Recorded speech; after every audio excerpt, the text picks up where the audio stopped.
afternoon, everybody. A couple things here at the top.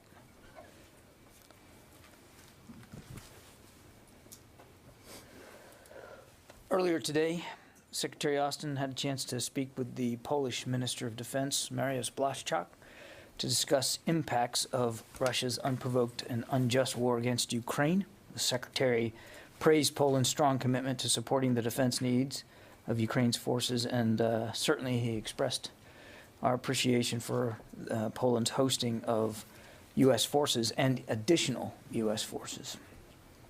The two leaders exchanged ideas on further enhancing deterrence and defense efforts along NATO's eastern flank. Now, also of note, Alaskan Command under U.S. Northern Command is currently hosting Exercise Arctic Edge 22 in Alaska, held every 2 years. This exercise consists of approximately 1,000 U.S. military personnel, and they're made up of units from the Army, Navy, Air Force, Coast Guard, and Special Operations Command. Also included are elements from the Royal Canadian Navy, the Royal Canadian Air Force, and the Canadian Army. The goal of the exercise is to provide realistic and effective training for participants using the premier training locations that are available throughout Alaska. Arctic Edge 22 is linked to other service-specific exercises, including the National Guard's Arctic Eagle Patriot, the Army's Joint Pacific Multinational Readiness Capability Exercise, and the Navy's ICEX. And those occur concurrently or consecutively during the months of February and March of this year. With that, we'll take questions. Lita. John, can you give us a little bit more detail on the hotline, deconfliction line, whatever you want to call it, with Russia? Do you know if it has been used at all? Was it used specifically during the attack on the nuclear facility, when one might think there might be some cause for concern? And would it be General Walters who would be sort of in charge or on the other end of the phone? Can you give us a sense of what this link is? And then just secondly... You want the phone number too? Yeah, if you could actually put the phone here, it would be good. And then just anything new on Odessa? On the deconfliction, I don't have any information about whether it's been used. It's only been in place for a couple of days. I think it's early this week. It is basically a phone line, a phone connection to the Russian Ministry of Defense. It is being administered out of European Command headquarters, and as I understand it, it's basically staffed by staff level officers there at European Command. I have no expectation that. Unless he really desires, that General Walters would be the one managing that. It's not at that level. It's at a lower operational level, and it's being administered as a bilateral U.S. to Russia deconfliction channel. So that's why it's being handled out of U.S. European Command headquarters and not General Walters under his NATO hat.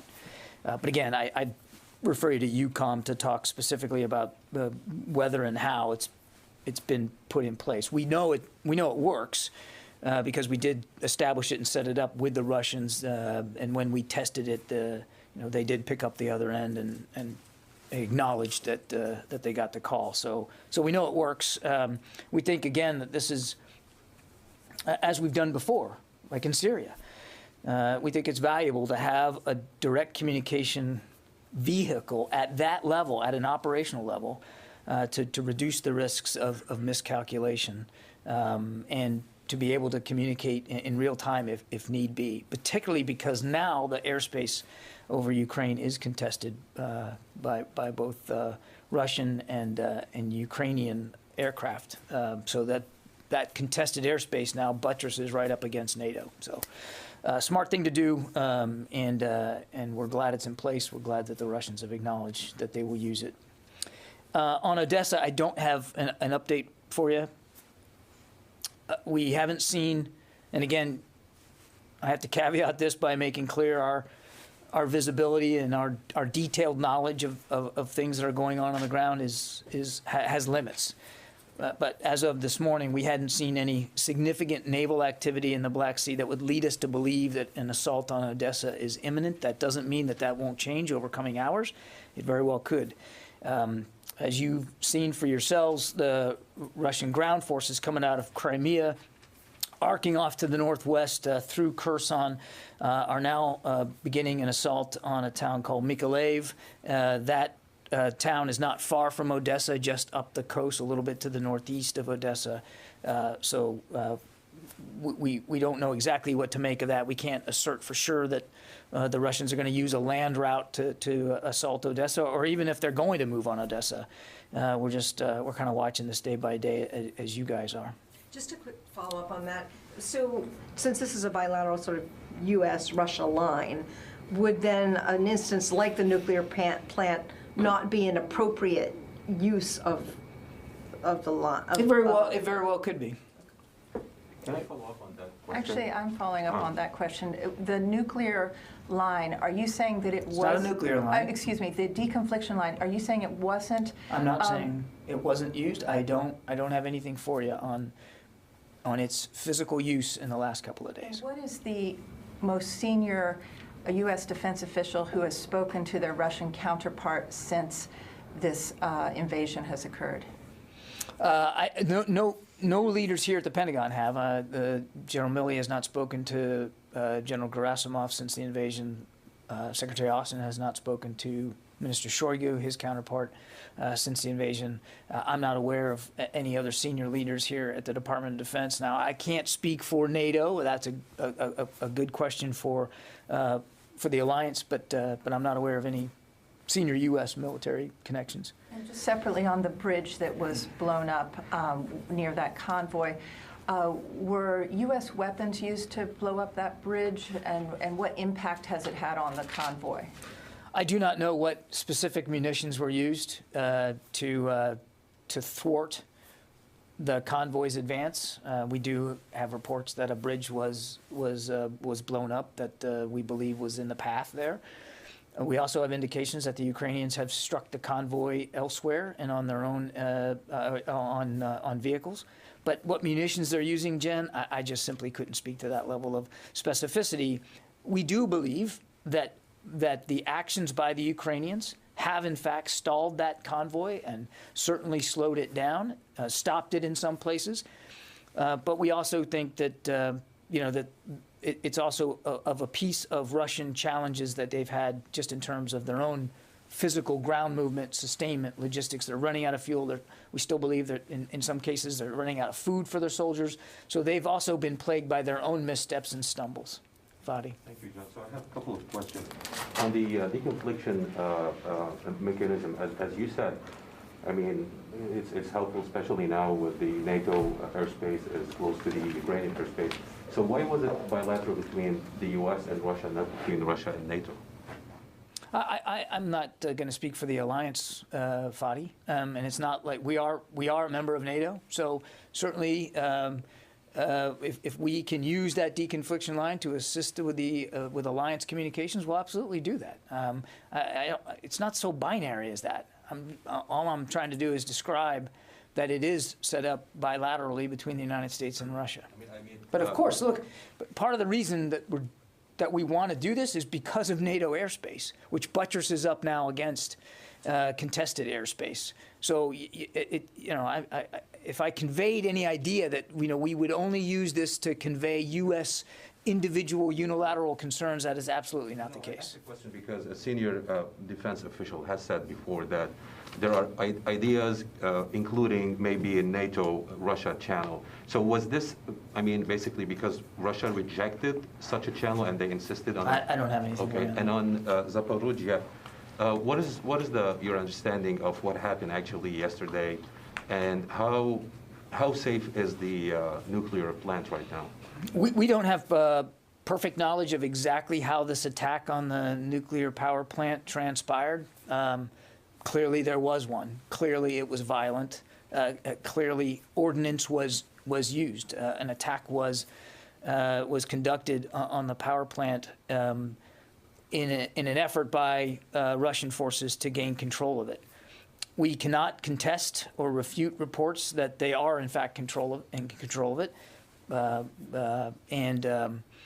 As for conditions there, again, our knowledge is imperfect, but as we understand it, there's been no leakage of radioactive material. Now, what operational status it's in, we can't speak to. Our role here at the Department of Defense is to continue to assist the Department of Energy as they work through response efforts of their own, and as they work with allies and partners. You know, because we have experience running nuclear power plants in the Department of Defense, we're a part of that. We're a part of that effort, providing some advice and counsel to the Department of Energy. Let me just take a moment, if I might, though this is not your question, to state the obvious about the dangers here and how this underscores the recklessness with which the Russians have been perpetrating this unprovoked invasion and assault on Ukraine and their sovereignty. Attacking a nuclear power plant is exceedingly dangerous and could have visited a lot more damage and destruction to the people of Ukraine and to the and perhaps even to neighboring countries had this gone a different way. And we continue to call on Russia to stop the invasion, period, de-escalate, move their troops out. But certainly, short of that, to be more mindful of their obligations under international law, and certainly with respect to humanitarian concerns about, about perpetrating violence anywhere near a nuclear power plant, which are not designed to withstand combat. It's not their function. Peaceful nuclear power. Oh, sorry, I wanted to just get that out, Court. Do you have any indications that that there's any disruptions to the power? I know one of the concerns is that if there's no cooling apparatus in the nuclear reactor, then that's like a real vulnerability. Do you have any? I know that it's hard to say operationally, but do you have any indications of that? We don't, and we don't know. Again, we don't know what the status of the plant is right now.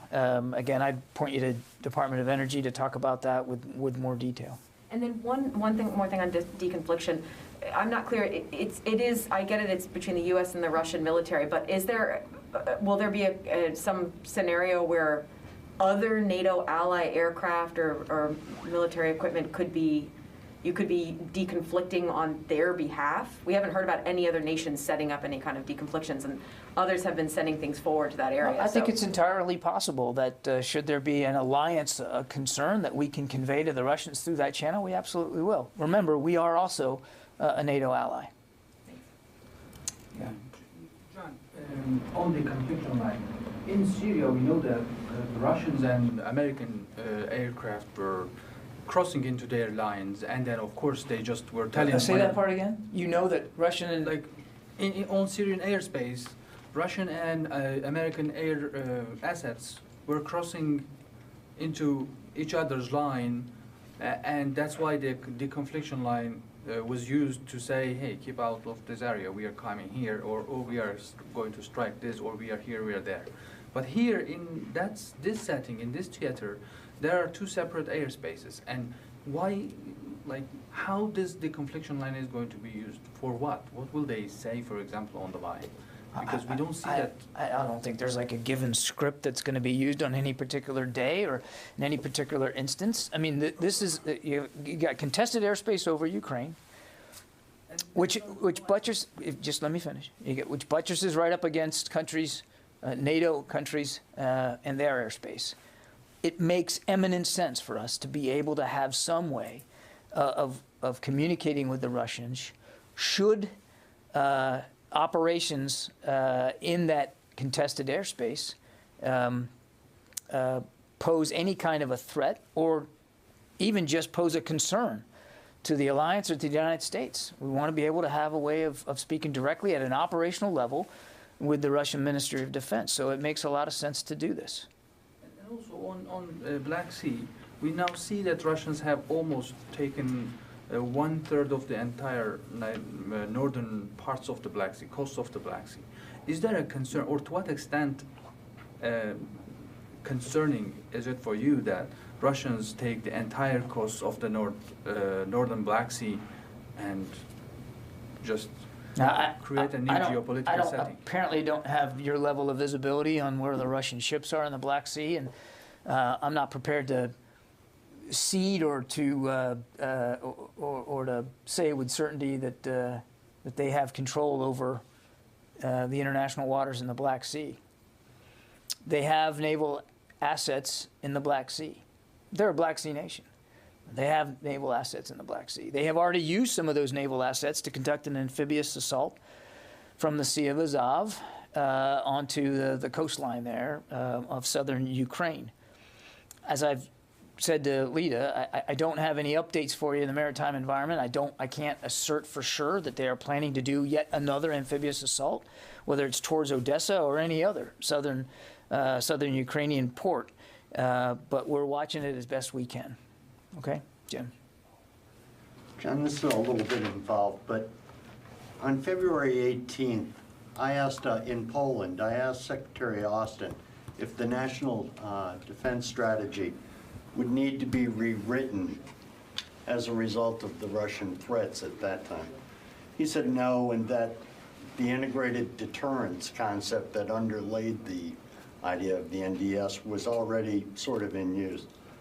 I'd like to think, given the Russian performance in Ukraine so far, that it sort of cements the idea of China being the pacing threat. Yet I'm seeing stories that the national defense strategy is being rewritten. Has it changed since February 18th? What I would tell you, Jim, is that the national defense strategy is still being crafted.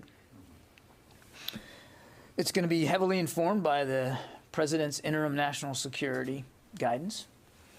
It's certainly being written in parallel with the national security strategy, which also hasn't been completed yet.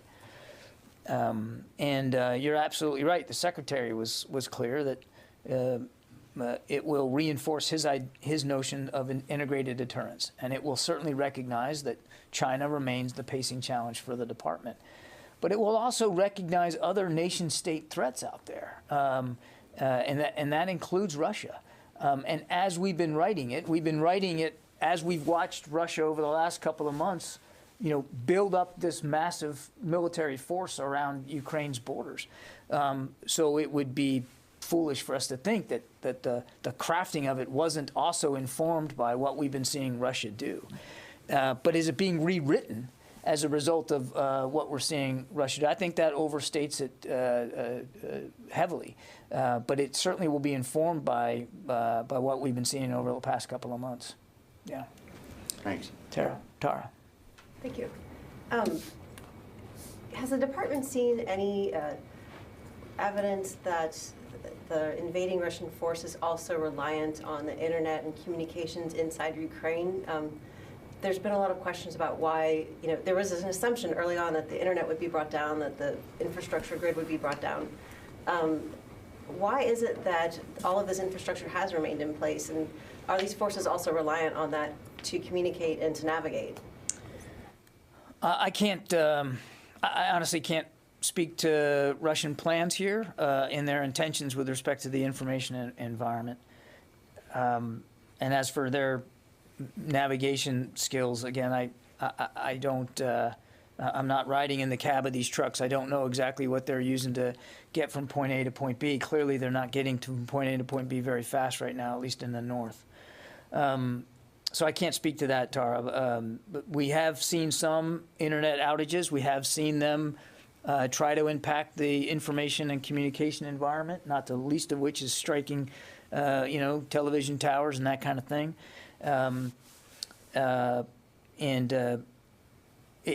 Again, I don't want to speculate. I mean, they have found some value to keeping some public communications open for their own purposes, for their own decision-making processes.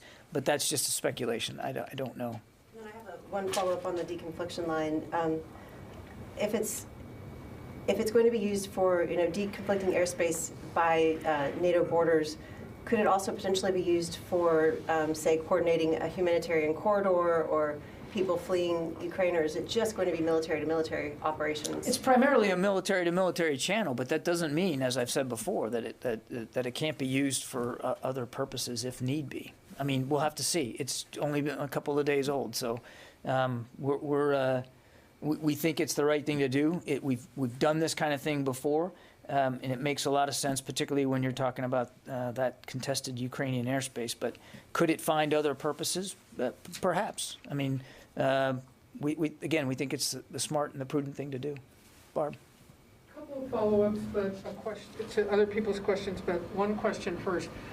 Can you bring us up to date on the thinking about whether to support any moves by East European allies and partners to send their MiG-29s into Ukraine to give the Ukrainians extra inventory? You mean U.S. support to that? Do you support the idea? Is the United States, as you know, this conversation has ebbed and flowed over the last several days of several East European allies and partners, including Slovakia, which wants to accelerate its F-16 purchases so they can send their MiG-29s. Is this idea something that the U.S. would be supportive of? And then I have two quick follow-ups. I don't have a departmental position on this proposal, Barb. These are considerations that sovereign nation states have to make in their own and through their own processes. What I can just tell you is what we do support and what we are doing is looking for ways to continue to get security assistance into the hands of the Ukrainian armed forces, and we're doing that to a fairly well, and we're accelerating and expediting even the most recent drawdown package that the president approved. And let me try one more time on deconfliction because, the United States is not entering Ukraine airspace or Ukraine territory. So you have nothing you need to notify the Russians that you're doing because you're staying outside of this war zone.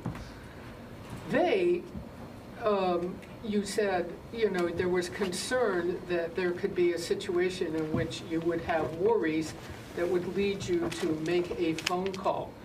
And you mentioned, in fact, the nuclear incident concern. It was a case where you concerned that something could impact neighboring countries. So is there a way you can explain how much of this idea of needing to have a communications line with the Russians isn't really about deconfliction, because you're both supposedly staying on your own side, but worry that they may not stay on their side? I mean, it's primarily designed, Barb, to help reduce the risks of miscalculation. We call it a deconfliction line, but because that's what we're used to calling them, and that's what we typically use them for. But I'm not going to sit here, only a few days after it's been set up and try to draw bright lines around what it could be used for. If there's a need for us to be able to communicate with the Ministry of Defense in a timely fashion about a concern, I suspect that we'll use it for that. And we would hope that the Russians, should they have a timely concern that they want to present, that they would use it as well.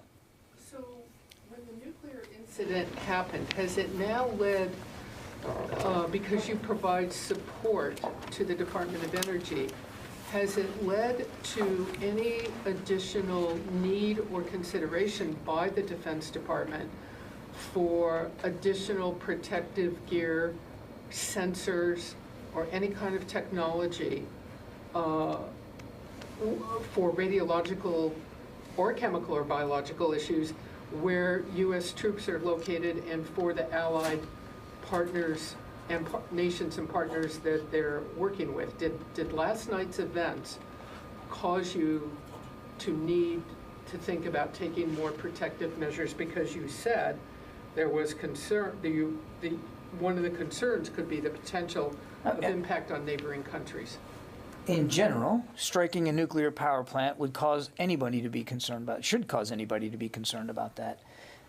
I'm going to point you to the Department of Energy about whatever response coordination that they feel is appropriate. We provide some support and guidance to them. I have no decisions to talk to today about any additional resources that could be needed. Again, without speaking for the Energy Department, our assessment this morning is that there was no radioactive leaks and no significant damage to the plant's operation. But again, I really would I need to point you to the Energy Department for anything more specific than that. Well, for the protection of U.S. troops in the region, has this caused you, are there any discussions, thinking, analysis by this department for additional protection? I know of no such decisions or no such discussions with respect to what happened last night. But obviously, we take force protection very seriously. It's the Secretary's prime and paramount concern. Nothing to speak to with respect to the attack on the power plant. Yeah, Matt. Thanks, John. You said the airspace is still contested above Ukraine. That's right. You also talk about how on the ground effort in the north it seems stalled, more success in the south. I wonder if there's any parallels with that in the air. I know it's a changing environment, but are you seeing some regions in which either the Russians or the Ukrainians are more or less dominant in the air? You know, it's dynamic airspace, Matt. It would be foolish for me to try to carve it up for you at 2:30 in the afternoon on Friday and say that, you know, one side or the other has more dominance over a particular region because it's contested. That's what contested means. All I can tell you with certainty is that the Ukrainian Air forces continue to fly. They still have air and missile defense available to them. They are using them and using them quite effectively. And the way they have marshaled their resources and applied them to the fight in the air has been quite extraordinary. The Russians likewise have a lot of aircraft available to them, as well as missiles. They have fired over 500 since the beginning of this invasion. So that's what makes this airspace. That's what makes it so contested. Quite frankly, there's a lot of hardware flying around in that airspace, and it literally changes throughout a given day based on what the Russians are doing and how the Ukrainians are trying to resist what the Russians are doing. And it's because it's so dynamic and so contested that, again, we felt it was important to have a deconfliction mechanism. Right, and one more, if I may, off of something Barbara asked.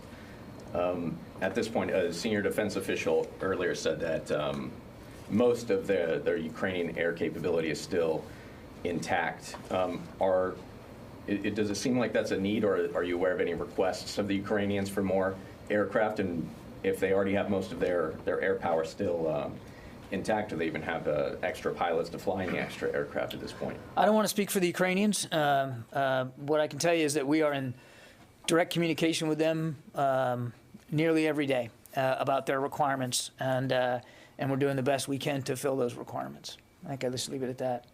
Jeff Selden, VOA. John, thanks very much for doing this. Two questions. First, Ukraine's embassy in Washington is saying it has a list of about 3,000 American volunteers, including former military, who want to go and join the fight in Ukraine. Does the Pentagon have any position on Americans going to fight in Ukraine? And is there any broader effort to track foreign fighters of all nationalities? I certainly can't verify the numbers that you've put up there. We have seen no such list and no such compilation. I would just say this, and I talked about this, I think, a couple of days ago. Two things. One, this is not the place for Americans to be in Ukraine right now. And the State Department has made that very clear in urging over so many weeks for Americans that are in Ukraine to leave, and urging Americans not in Ukraine not to go. It is a war zone. Now, that's number one. Number two, should Americans want to help Ukraine, and it's laudable that they do, the best way to do that is to find ways to contribute to the many non-governmental and humanitarian organizations that are trying to alleviate what has now become a very acute humanitarian crisis in Ukraine and in countries that are now bordering Ukraine. As what the UN just estimated, I think yesterday, more than 1 million people have fled the country, and that doesn't even count the tens of thousands that are displaced in the country. So if you really want to help the people of Ukraine as a private citizen, find a way to donate resources to these organizations that are trying to alleviate that crisis. Tom?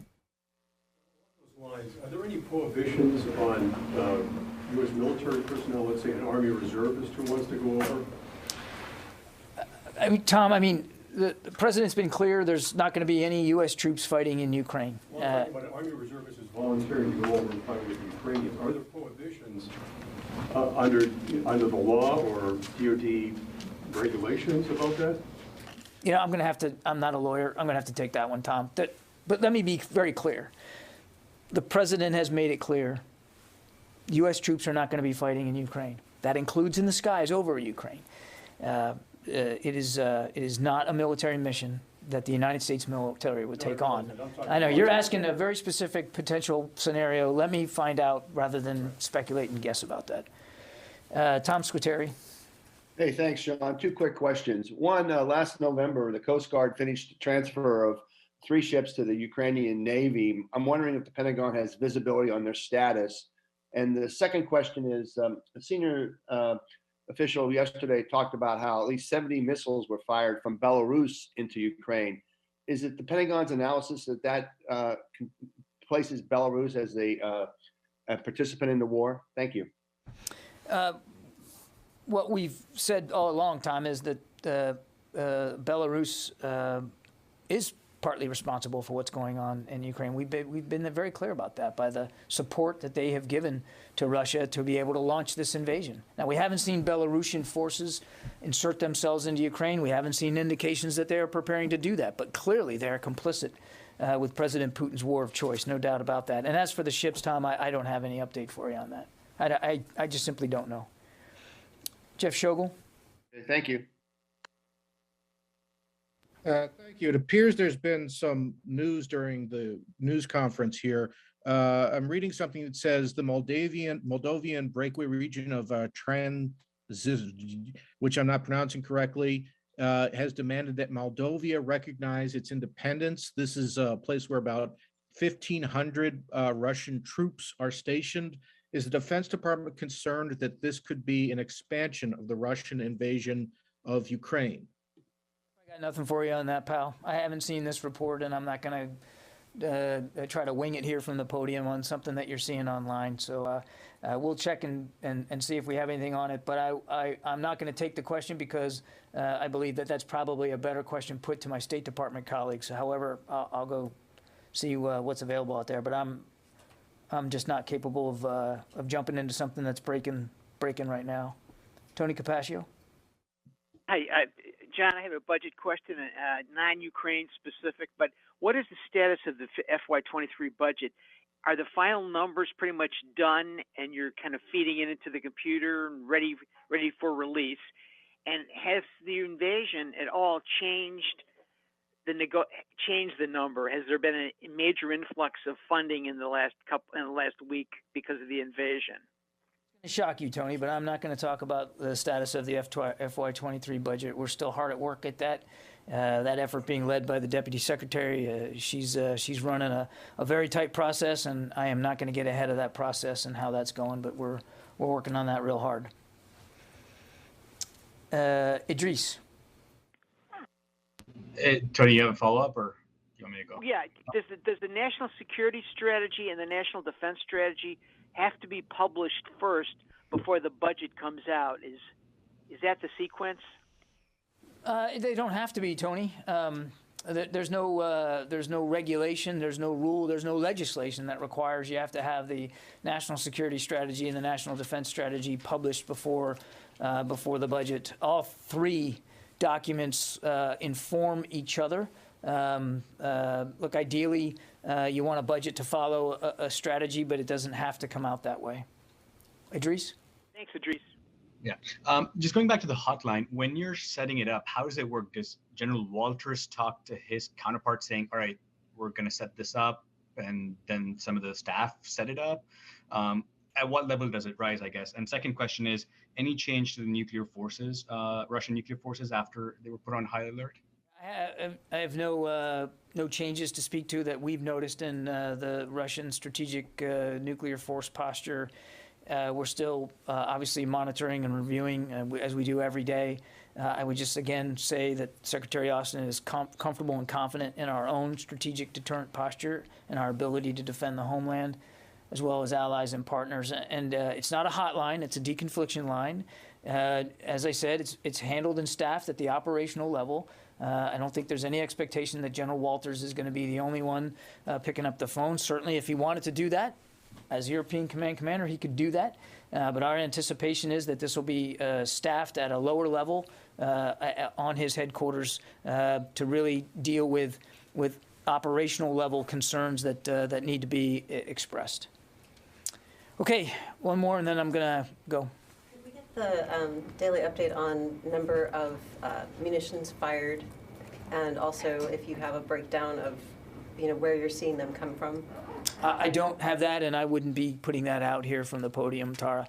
As I said, we have noticed, we've assessed that since the beginning of this invasion, the Russians have fired more than 500 missiles of various types: cruise missiles, short-range ballistic missiles, medium-range ballistic missiles, surface-to-air missiles, more than 500 of them. That's about as much detail as I'm going to be able to go into from the podium.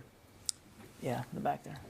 I know you talked about some of the fuel and food shortages today that the Russians have faced. I was curious if they're making any progress overcoming that, or if it's still largely stalled, and then what the concern is that the Russians may target other nuclear plants in the future, given this is the second one we've seen here. Again, we don't have perfect visibility into Russian intentions. We know there are other nuclear power plants inside Ukraine. Clearly, the international community does not want to see another incident such as what we saw last night, which could potentially just escalate the level of violence and destruction in Ukraine to a level that is and should be unacceptable, even to the Russians. But I can't speak to their intentions with respect to other nuclear power plants. And as for food and fuel, again, our general assessment today is that they are still struggling with logistics challenges, to include food for their troops and fuel for their vehicles. We do not believe they have overcome that. Now, as I've said many times, we would expect them to try to overcome these challenges, and I think we're seeing attempts by them to do that. How successful they've been, again, with a level of specificity, we just don't know. Okay, thanks everybody. Have a good weekend.